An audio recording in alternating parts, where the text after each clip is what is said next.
Hey guys, it's me again. I just reviewed Last House on the Left from 1972, Wes Craven's first movie, so check that out if you haven't already. And I mentioned at the end, there's a very similar movie exists called House on the Edge of the Park from 1980, directed by Ruggero Deodato. It also stars David Hess, who was the villain in Last House on the Left. He played Krug Stillo. And this movie he plays Alex, a very similar character.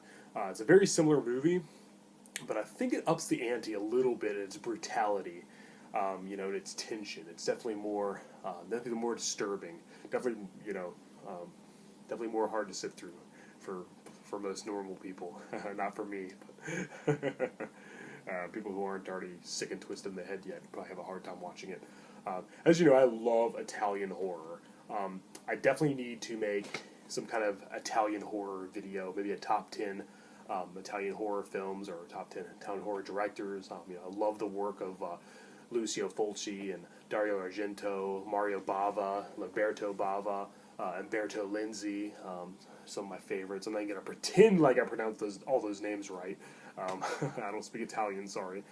Some of my favorite Italian horror movies being The Beyond and Zombie, Demons, City of the Living Dead, House by the Cemetery, Black Sunday, Tenebrae, New York Ripper, Nightmare City, Deep Red, and my personal favorite, Suspiria, which I unfortunately don't have a case for anymore.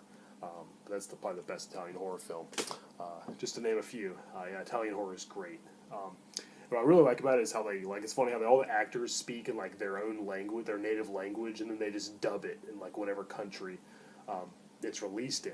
Released in America is dubbed in English, and so forth. But yeah, let's get right into it.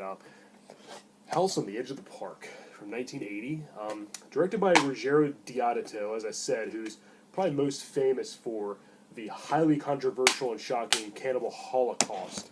And he also did Cut and Run, another pretty good horror movie. Now, Cannibal Holocaust, when I first watched it, I didn't find it quite as shocking as most people do. However, there are real live animal deaths in the movie. They filmed the killing of real animals, which I really don't care for. In fact, I refuse to own it for that reason. I know. I'm such a hippie. I'm such a tree hugger or whatever, but I know those animals were eaten. The natives in the film, they actually did eat the animals. So it's not like they went to waste, but I just don't really want to watch the filming of a live animal being killed on film for entertainment purposes. And I know you're probably thinking, oh, you probably eat at McDonald's, don't you? Yeah, but I'm not going to watch a video of the cow being slaughtered beforehand. I wear leather boots and leather jackets and all that, but call me a hypocrite, whatever, but Cannibal Holocaust, other than that, is a pretty good movie. Very realistic in its violence. Very sadistic movie. Very joyless. Very brutal. And this film came out the same year. It was directed after Cannibal Holocaust. And this is actually my favorite movie from him. I think Cannibal Holocaust is a little overrated. I think this is far better. And no on-screen animal deaths this time either. Yeah, as I said, it stars David Hess from Last House on the Left, playing a very similar role. Here he plays Alex, a mechanic who, he's not an escaped convict this time, and instead of having 3 cohorts, he only has 1 sidekick, a guy who's kind of, his name's Ricky, I believe. He's kind of messed up in the head, he's kind of twisted. That actor does a really good job, too. Giovanni Lombardo Radis, I think is his name. Giovanni, sorry. Yeah, David Hess is great in this movie. You see a lot more of him than you see in Last House on the Left, and you can tell he really has fun with the role. He plays a dangerous sociopath, lowlife, who, a rapist, murderer. He plays that role so well, and it's so realistic. It's just so effective. You can tell he's probably, in real life, he's got to be a little twisted. Well, he's actually no longer with us anymore. Rest in peace. He died a few years ago. Unfortunately, I would have liked to see more of him. But yeah. This movie, again, is very similar to Last House on the Left. And it's the premise, a guy named Alex and his cohort, Ricky, are invited to a party pretty much right after Alex rapes a young girl in her car. He crashes into her car, gets right in, just takes her clothes off and rapes her, and strangles her. Very, very maniacal sadist this Alex guy is very dangerous. You want to mess with him. They're invited to a party by a bunch of rich people. I think one of them was their customer at his auto shop after the car broke down. And, these guys are kind of like, these people are kind of like rich snobs, they like to drink and probably do cocaine and like gamble and stuff. Pretty much a typical, snobbish wasps, or whatever. And so Alex doesn't waste any time. Him and Ricky begin torturing and terrorizing these new victims and, unfortunately raping them. I'm not a fan of rape at all. I don't like watching, animal deaths. Well, the animal deaths are real, though, in Cannibal Holocaust, but rape, even though it is just a movie, rape is very hard to watch. I'm not disturbed by this movie. I've seen much worse. I'm very desensitized at this point, very jaded, so it doesn't bother me. And I know it's just a movie, obviously. But yeah, I can imagine it'd be hard to sit through for some people. What a great cover, too. Isn't that a great poster? Great artwork. House on the edge of the park. I actually live in a house that's on the edge of a park. And it's also the last house on the left. Isn't that friggin' awesome? Hell yeah. But yeah, I love this movie. This movie packs a wallop. It really does. Wow. It's very, very disturbing, very graphic content. And as I said, it's probably even more brutal than Last House on the Left. You can tell it's definitely inspired by that movie. I think Ruggero Deodato wanted to make kind of the Italian answer to Last House.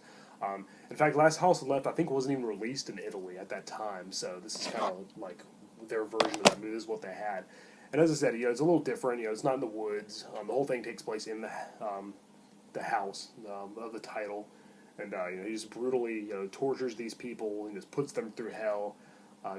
They play a poker game, and this guy just lives for, doing whatever he wants, and just having fun and just, torturing people. Like, he just doesn't care. He gives no shit. He gives no fucks, or whatever. Pardon my language. But Ricky, his partner, I think he kind of feels remorse, and he's a little sympathetic. He won't go quite as far as Alex will.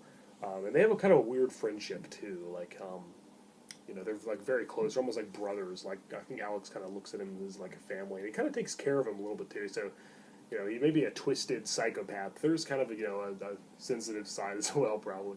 But yeah, as I said, David Hess just excels at this type of role. He was born to play this part, and is very much an extension of his Krug character from Last House on the Left. And as I said, he definitely goes all out this time. You see a lot more of him.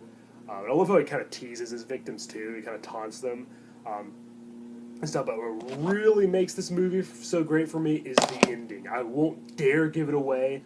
Wow, what a twist. I did not see it coming. When I saw it, I was like, wow, my mind is blown. That was friggin' awesome. Right up there with the shocking twist endings of like movies like Sleepaway Camp and the original Psycho. Wow, that was an awesome twist. As soon as they revealed it, I was like, whoa. Very cool. And also like movies where the victims eventually turn the tables on the villain, and the predator becomes prey. They kind of get vengeance and stuff. So this film offers that as well. Yeah, definitely one of the better, one of the best Italian horror movies, I'd say, in my opinion. And I'd say probably Ruggero Deodato's best movie, though most people just know him for Cannibal Holocaust. And I think that movie's reputation kind of says a lot more than the actual movie itself. It just kind of takes over his whole career. People thought that the actors actually died in that movie too. They had to come into court and reveal they were still alive. I think that was in their contract. They had a clause where they had to disappear for like a year or two. Cannibal Holocaust. I think Dead Alive is still probably the goriest movie ever made, but it's a little more cartoonish and over the top in its gore. Cannibal Holocaust is probably the most realistic in its gore. It's probably the most realistic violence. But yeah, House of the Park is definitely one you want to add to your collection if you're into this sort of thing. Shocking thrillers. A lot of them came out this time. This was kind of actually after that genre kind of was on the decline, I think, because a lot of that exploitation style movies were like in the 70s.